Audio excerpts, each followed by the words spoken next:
Iran के हमले से इजराइल को कितना नुकसान पहुंचा है कोई नहीं जानता।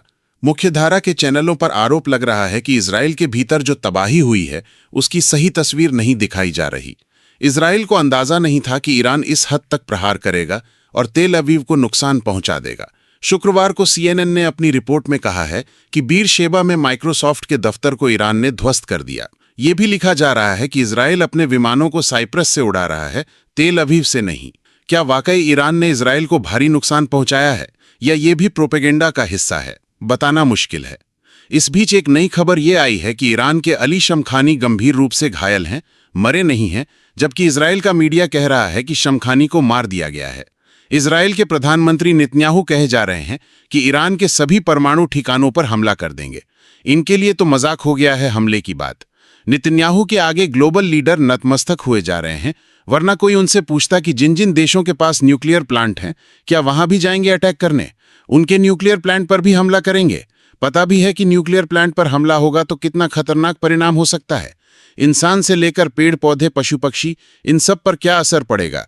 रूस के एटॉमिक एनर्जी कॉरपोरेशन के प्रमुख एलेक्सी लिखाचेव ने कहा है कि अगर इजराइल ने बुशहर के न्यूक्लियर प्लांट पर हमला किया तो तबाही मच जाएगी। इस तरह का हमला करके आप अच्छे और बुरे का फर्क मिटा देते हैं। उनका संस्थान हालात पर नजर बनाए हुए है। यहां तक कि ईरान के इस प्लांट पर रूसी विशेषज्ञ भी काम कर रहे हैं। 1986 की घटना है। पूर्व सोवियत संघ के चेर्नोबिल परमाणु प्लांट के रिएक्टर में अचानक धमाका हो गया। आज ये जगह यूक्रेन में है। रिएक्टर के निर्माण और मानवीय त्रुटि के चलते भाप का दबाव इतना ज्यादा हो गया कि रिएक्टर की छत फट गई और भयानक धमाका हुआ। रातों रात प्रिपेयर्ड शहर को खाली किया गया। प्लांट में काम करने वाले कर्मचारियों के अलावा कई बचाव कर्मियों की दर्दनाक मौत हो गई और बहुत से लोगों की सेहत पर इसका बुरा परिणाम पड़ा। 5000 से अधिक लोगों को थायराइड का कैंसर हो गया। 15 लोगों की मौत हो गई। चेर्नोबिल की आबो हवा दूषित हो गई और एक बसा बसाया शहर खंडहर हो गया। माना जाता है कि रिएक्टर के भीतर के रेडियो एक्टिव कोर का 5% हिस्सा बाहर आ गया था। सिर्फ इतने हिस्से से निकला प्रदूषण हवाओं के रास्ते बहता हुआ पूर्व सोवियत संघ के अन्य हिस्सों में फैल गया। यूक्रेन, रूस, बेलारूस तक चला गया। यूरोप के कुछ इलाकों में भी इसका असर हुआ। रिपेयर के काम में जुटे 2 लाख लोगों पर भी रेडिएशन का असर देखा गया। रूस इसलिए बार बार चेतावनी दे रहा है कि न्यूक्लियर प्लांट पर हमला करना ठीक नहीं होगा। रूस के राष्ट्रपति पुतिन ने साफ कह दिया है कि ईरान के न्यूक्लियर प्लांट में जो भी रूसी विशेषज्ञ काम कर रहे हैं वहां से नहीं हटाए जाएंगे। इसका मतलब है कि उधर से चैलेंज जा रहा है कि अगर इस हमले में रूसी नागरिकों को कुछ भी हुआ तो देख लेना। अमेरिका अगर ईरान को कह सकता है कि उसके नागरिकों को कुछ नहीं होना चाहिए, तो क्या रूस इजराइल को नहीं कह सकता? ईरान के पास परमाणु बम है या नहीं, ये सवाल हर दिन बड़ा होता है, उलझ भी जाता है। न्यूक्लियर प्लांट पर बम गिराकर मिलेगा क्या, ये सवाल जुड़ गया है। ईरान के न्यूक्लियर प्लांट पर हमला करने के बाद क्या इजराइल का मकसद पूरा हो जाएगा? नहीं होगा। उसका मकसद यहीं तक सीमित नहीं है। क्या न्यूक्लियर प्लांट पर हमला करने के बाद इजराइल के झूठ का जवाब मिल जाएगा? पहले साबित तो करें कि ईरान के पास बम है या नहीं। बम ना हो गया, समोसा हो गया, दोपहर के बाद बम बना लेगा। CNN की पत्रकार हैं क्रिस्टियन अमनपुर। उन्होंने ईरान के उप विदेश मंत्री अब्बास अराक्ची का इंटरव्यू किया है। अराक्ची से उन्होंने पूछा कि आपकी सरकार ने 60% एनरिच्ड यूरेनियम का उत्पादन क्यों किया? तो उनका जवाब था, हमने वही किया जो IAEA के नियमों के अनुसार कर सकते थे। हमारे पास और कुछ नहीं है, कुछ भी गलत नहीं किया है। IAEA के इंस्पेक्टर तो ईरान आए थे, उनकी अलग अलग रिपोर्ट से इसका सबूत मिल जाता है। 60% एनरिचमेंट पर कोई बैन नहीं है, लेकिन इसका इस्तेमाल ईरान पर हमला करने के लिए किया जा रहा है, जिसकी ईरान को आदत पड़ चुकी है। तो इजराइल को बहस में इस बात को लेकर कोई सफलता नहीं मिल पा रही कि ईरान के पास परमाणु बम है या नहीं। वो किसी भी तरह से अपने हमले को उचित नहीं ठहरा पा रहा। बम का समझ आ रहा है, ना नेतन्याहू के बयान किसी को समझ आ रहे हैं।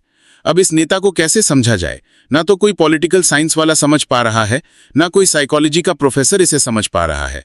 इनके बेटे ने शादी रोक दी, ये बड़ी कुर्बानी हो गई। यहाँ 2 साल से बच्चों पर, महिलाओं पर बम गिरा रहे हैं। आज भी गाजा में लोग मारे जा रहे हैं और ये शादी रोकने को कुर्बानी बता रहे हैं। क्या ये दुनिया इस हद तक नकारा हो चुकी है कि उसे कुछ समझ नहीं आ रहा? नेतन्याहू किस मिट्टी के बने हैं? क्या आज अमेरिका भी इनके शिकंजे में जकड़ा नजर आता है? गाजा के नरसंहार के दाग के साथ ये कैसा इजराइल बनाना चाहते हैं? क्या इन्हें नहीं पता कि आज न कल नरसंहार की एक एक दास्तान दर्ज होगी, बल्कि इसी समय में दर्ज हो रही है? बार बार ईरान कह रहा है कि बम नहीं बनाया। इससे तो आप ईरान को ये समझने की छूट दे रहे हैं कि बम नहीं भी होगा तब भी आप पर बम के नाम पर अटैक करेंगे तो बेहतर है बम बना लो। अमेरिका के भीतर देखिए कितने सवाल उठ रहे हैं कि ईरान के पास बम है, पहले इसका प्रमाण दो। दिया नहीं जा रहा है। आप हिंदी में ये वीडियो क्यों देख रहे हैं? इसलिए कि देखिए ये ग्लोबल लीडर कितने खतरनाक घातक हो सकते हैं। कब 5, 10, 150 लोग मिलकर इन नेताओं को आगे कर दुनिया को युद्ध में झोंक सकते हैं। बम के साथ एक सवाल जुड़ा हुआ है, ईरान में सत्ता परिवर्तन का। ये बहस भी जहां है वहीं है। इजरायली जिद पर अड़ा है कि खमेनी को बचने नहीं दिया जाएगा। भाषा देखिए इजराइल की, कह रहा है आयतुल्ला अली खमेनी को जीने की अनुमति नहीं दे सकते, क्योंकि खमेनी स्वयं आदेश देते हैं कि अस्पताल पर हमला करना है। गाजा के अस्पतालों पर हमला करने का आदेश कौन दे रहा था? किसके आदेश से वहां 3 दर्जन से अधिक अस्पतालों को मिट्टी में मिला दिया गया? इराक के शीर्ष शिया धर्मगुरु ग्रैंड आयतुल्ला अली सिस्तानी ने ईरान के नेतृत्व को निशाना बनाने के खिलाफ चेतावनी दी है।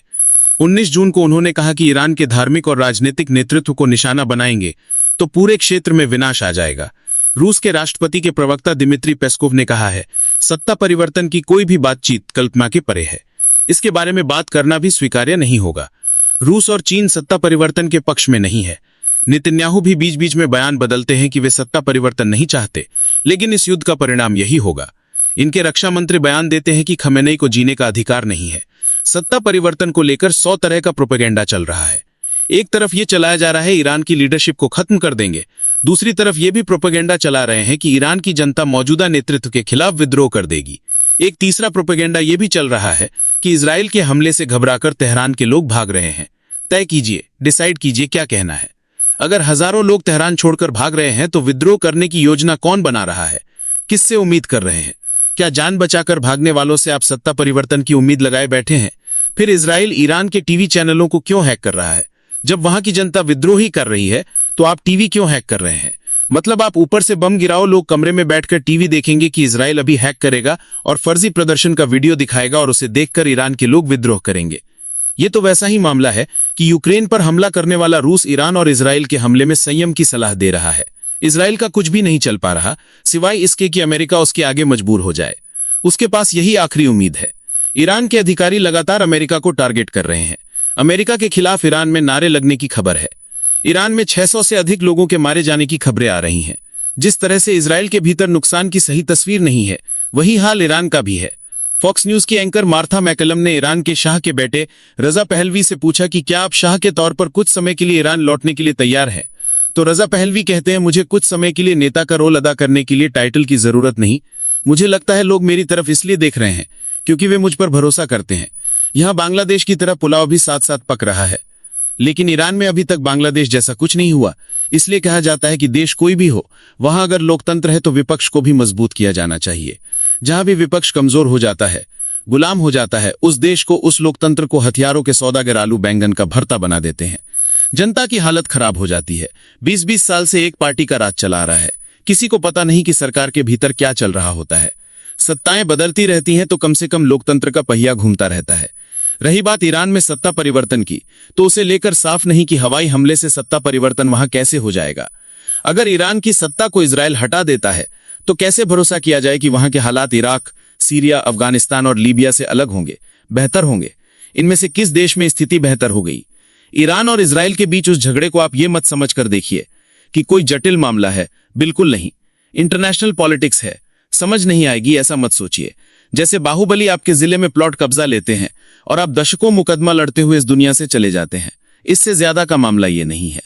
अब पता चल रहा है कि दुनिया में सैनिक क्षमता का डंका बजवाने वाला देश इजराइल अपने सैनिक ठिकाने कहां बनाकर बैठा है? आम लोगों के मोहल्लों में, अस्पतालों के बेसमेंट में, ताकि जब इन पर हमला हो तो नागरिकों पर हमले के बहाने हल्ला किया जा सके। नागरिक की सुरक्षा के लिए सैनिक ठिकाने बनाए जाते हैं। ऐसा लग रहा है कि इजराइल में सैनिकों की सुरक्षा के लिए नागरिक ठिकाने बनाए गए हैं। कोई दलील उसकी जम नहीं रही, सिवाय इसके कि हम दादा हैं, हमको बम मारने का मन किया है तो हम मारेंगे। अब इन पर आइए, आप है अमेरिका के राष्ट्रपति, क्या वाकई आपसे फैसला नहीं हो पा रहा कि ईरान पर हमला करना है या नहीं? कहीं यह भी कोई नया झांसा तो नहीं कि 2 हफ्ते बाद हमले को लेकर फैसला लेंगे, ताकि बाद में कह सकें कि हमने बातचीत का प्रयास किया, समय लिया तो अब हमला कर रहे हैं। इजराइल अपनी योजना पर दशकों इंतजार कर सकता है, 2 हफ्ते और इंतजार कर लेगा, लेकिन 2 हफ्ते में क्या बदल जाएगा?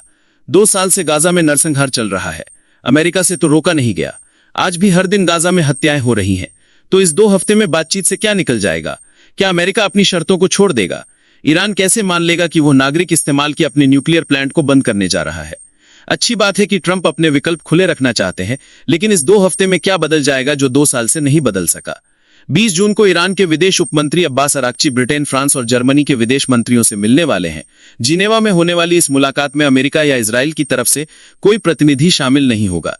इस बैठक के एक दिन पहले ब्रिटेन के विदेश सचिव डेविड लेमिंगे, अमेरिका के विदेश सचिव और मध्य पूर्व के प्रतिनिधि स्टीव विटकॉफ से मिलने के बाद कहा कि डील के माध्यम से इस टकराव को बढ़ने से कैसे रोका जाए, इस पर बातचीत हुई।